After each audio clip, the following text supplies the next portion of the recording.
dia, boa tarde, boa noite. Em primeiro lugar, peço licença para entrar aí na casa de vocês por meio dessa plataforma, por permitir dialogar, conversar, estabelecer um bom diálogo entre eu e vocês aí. Espero que vocês estejam bem neste momento delicado, que respeitem a questão do isolamento social, a questão da quarentena, as medidas higiênicas, a lavar sempre as mãos. Quando sair às ruas, utilizar a máscara, né? Sou o professor Marcos e o nosso conteúdo de hoje, talvez você esteja se perguntando qual a relação com a questão do turbante, se é um elemento importante da cultura africana e porque o cenário remete a isso, a questão da resistência da negritude. Por quê? O tema de hoje é 13 de maio, importância social, política, econômica e cultural para a formação da identidade do Brasil. Por que o dia 13 de maio existe e qual a sua importância histórica? Então, mas para que vocês compreendam isso, eu convido vocês, alunos, a viajar comigo, a entrar no barco da história e retornar a 1850, porque iremos começar de lá, que foi justamente nesta década que vai surgir as primeiras leis abolicionistas. O nosso conteúdo aqui permeia por isso. Então a gente vai compreender primeiro o contexto de forma específica, clara, para depois eu explicar melhor a questão da intolerância religiosa, da desigualdade, do racismo, que infelizmente se perpetua e está presente nos dias atuais, né? Vamos lá. 1850. Surge uma das primeiras leis, que era justamente a questão de proibição do tráfico de escravos. A partir da década de 50, não era mais permitido os europeus trazer do continente africano escravos. Primeira lei.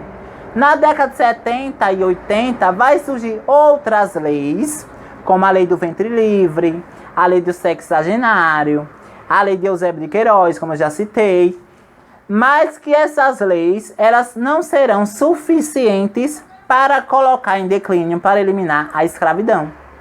Porque são leis que ficaram em documento.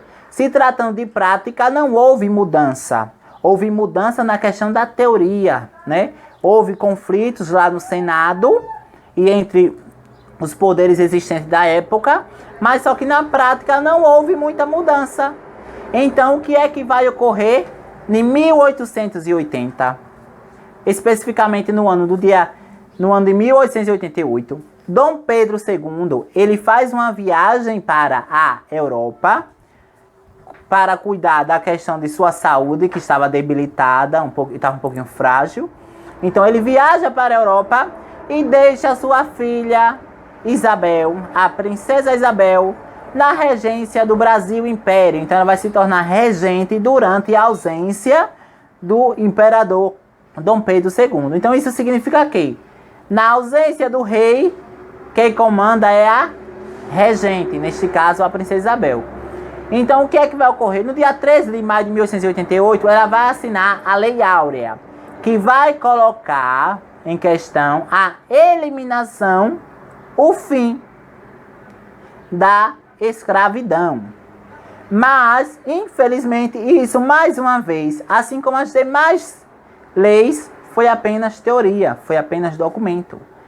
Porque na prática, essas leis não atingiam seu objetivo. É portanto que, em 1888, tinha ainda no Brasil aproximadamente 1 milhão de escravos nas fazendas, nas senzalas, trabalhando de forma bruta, que colocava tudo isso em pauta.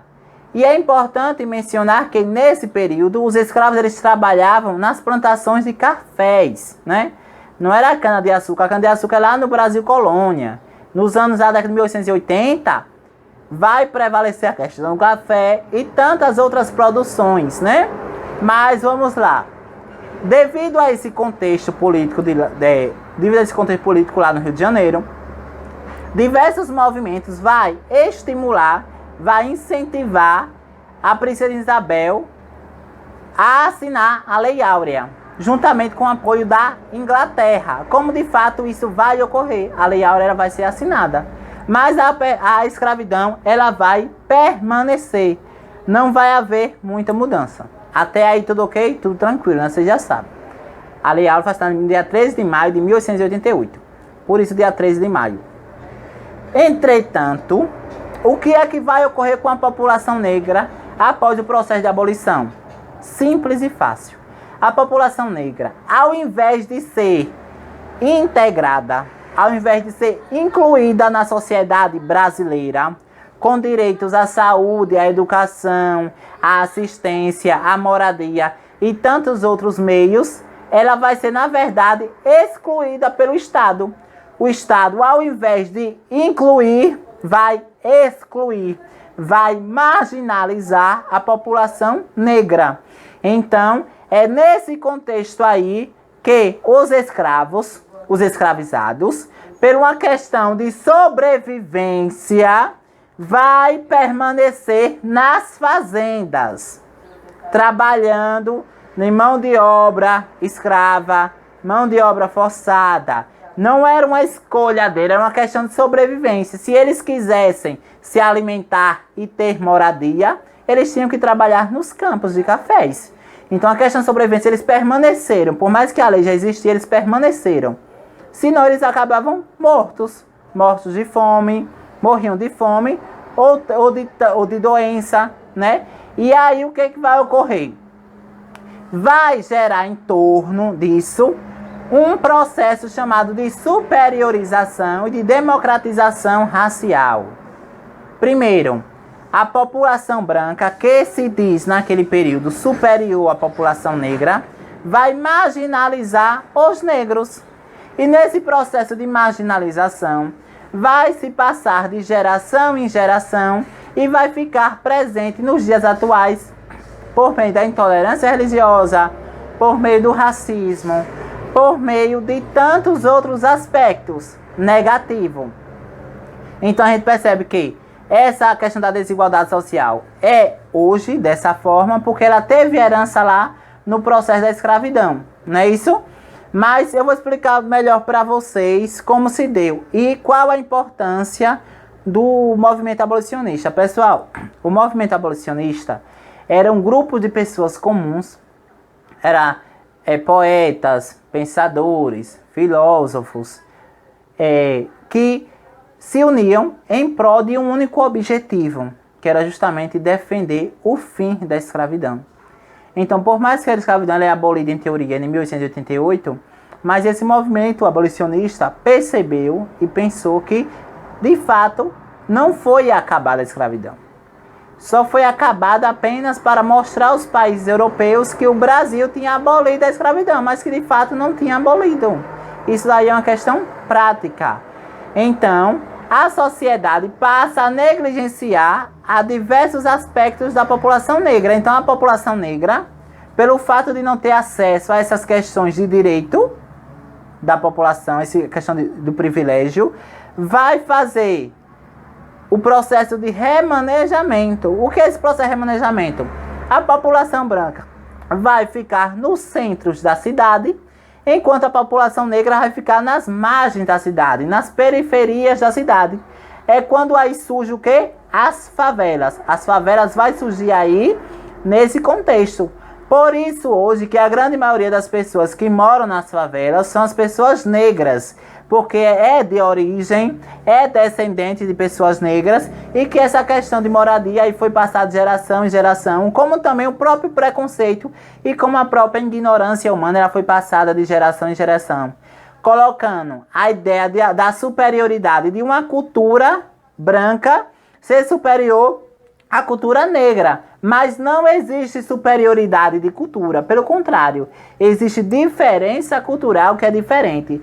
Já imaginaram se a população de Itabaianinha fosse todos iguais, costumes iguais, aparência iguais, crenças, religiões todas iguais, automaticamente não teria graça nenhuma, não teria algo de inovador, não teria o espanto, não teria a surpresa, não teria a diferença. Então seria aquela questão monótona. Sempre aquilo, manhã, tarde e noite, sempre aquilo. Então, no meio dessa diferença é que existe a diversidade cultural. Não existe uma superioridade entre cultura, uma superioridade entre etnia. Pelo contrário, existe diferença entre etnia e entre as questões políticas, econômicas, social, cultural e identitária. Isso aí é fato. Mas aí vocês podem estar se perguntando, professor, por que hoje se comemora mais o dia 13, perdão, por que se comemora mais o dia 20 de novembro do que o dia 13 de maio? Simples e fácil.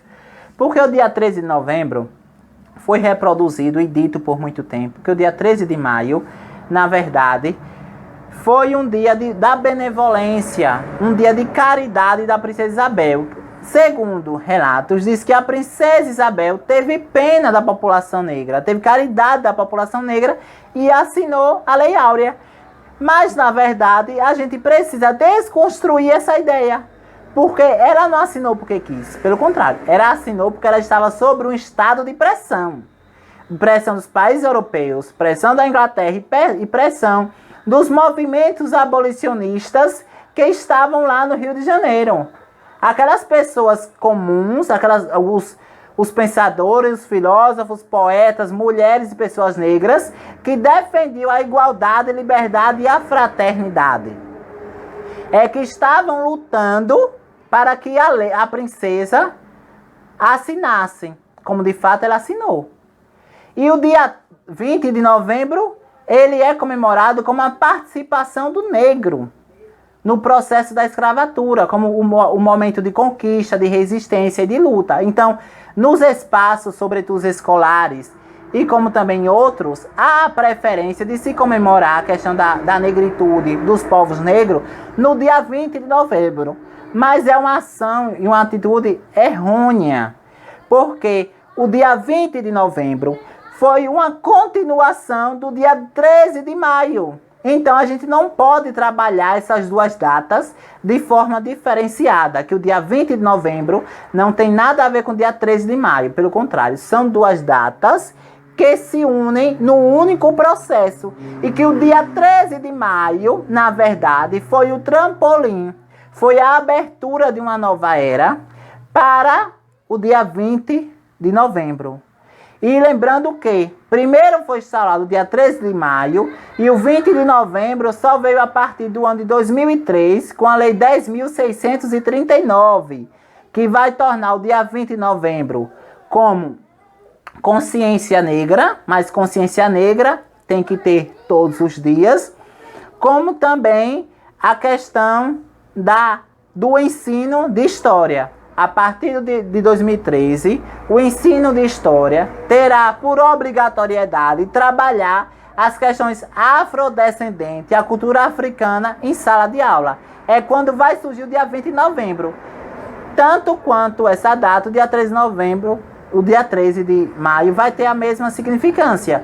Vai ter a mesma definição. Porém, não ligado mais para um aspecto social e educacional, mas ligado a um aspecto político. Se existiu o dia 20 de novembro, a consciência negra, é porque o dia 13 de novembro, por meio da assinatura da Lei Áurea sob pressão, permitiu para os dias posteriores liberdade. Então, são dois conteúdos que devem se unir, porque se trata de um mesmo processo. E aí vocês se perguntam também, professor, e hoje, como é que se encontra a cultura negra, como está presente nos dias atuais? Infelizmente, pela questão da negligência, pela falta de assistencialismo do Estado, a grande maioria das pessoas negras, elas se encontram nas favelas, elas se encontram nos presídios por falta de oportunidade. Não estou defendendo aqui a questão da marginalidade. Estou defendendo aqui por uma questão de, ao longo da história, o Estado negligenciar isso. A população, por não ter essa oportunidade, foi se condicionando a esse Estado, né? E aí, para tentar suprir isso, para tentar melhorar, e como uma resposta de solução, existe o sistema de cotas nas universidades federais, onde que as pessoas negras têm acesso a esse sistema como um suporte para ingressar no ensino superior. É uma atitude de pena? Acredito que não. É uma forma de tentar, uma forma de pedir perdão, uma forma de solução do que ocorreu durante a história com a população negra. A questão do racismo é evidente que a população branca marginalizou a população negra em prol de privilegiar as suas regalias. Então a população negra sempre foi excluída. E só que agora, devido a diversas políticas públicas, ela está sendo reintegrada e incluída na sociedade atual. É um assunto um pouco extenso, mas eu vou parar por aqui, porque eu tenho que falar também que lá no dia 13 de maio de 1888, existiram alguns personagens que eu trago aqui para vocês, que eu vou explicar, e também a importância do berimbau como uma forma de resistência, né? Mas vamos lá. Não foi a princesa Isabel que instituiu o fim da escravidão no Brasil. Pelo contrário. Foi justamente essas pessoas e tantas outras que morreram, derramaram seu sangue em prol da igualdade. Foi Albina, foi Dragão do Mar, foi José de Patrimônio, foi tantos outros autores, foram poetas, foram filósofos, foram pensadores, foram professores que se envolveram nesse movimento. Então, quando se fala de racismo, automaticamente eu lembro dessas pessoas. Porque se elas morreram para que o racismo não existe, significa que em determinado momento da história, outras pessoas morreram em vão, porque o racismo ainda existe. É algo negativo? É. Que está presente na sociedade? Tá. Mas eu espero que devido a essas discussões, a gente passe a refletir melhor sobre o nosso comportamento na sociedade, sobre a nossa forma de pensar sobre a negritude, sobre a questão da resistência e perceber que a cultura negra foi um fator preponderante, foi um fator muito importante para a formação do Brasil. Lembrem das feijoadas, lembrem dos ritmos musicais, lembrem do atabaque, lembrem da própria questão social, né, da contribuição deles, do legado, da herança que eles nos deixaram para a identidade no Brasil. Lembre do processo de hibridismo cultural, o processo de miscigenação. E ao invés de praticar a questão do racismo, de tentar perpetuar o racismo, faz o contrário, combate o racismo. Porque ninguém nasce racista, torna-se racista, né? Já dizia os grandes historiadores e os grandes pensadores. Então, baseado a esse pensamento aí, eu encerro a aula de hoje, né? E para refletir sobre esse processo e a importância dessa data, eu coloco para vocês, no final deste vídeo, uma música que vai ajudar a refletir, a entender melhor, onde vocês irão apontar as relações e divergência, e se vocês de fato estão entendendo a questão do dia 13 de maio e como ele é importante para a nossa contemporaneidade, para a nossa identidade enquanto sujeito. Pessoal, por hoje é só. Eu espero que vocês estejam bem e fiquem em paz. Tudo isso vai passar e logo logo estaremos de volta.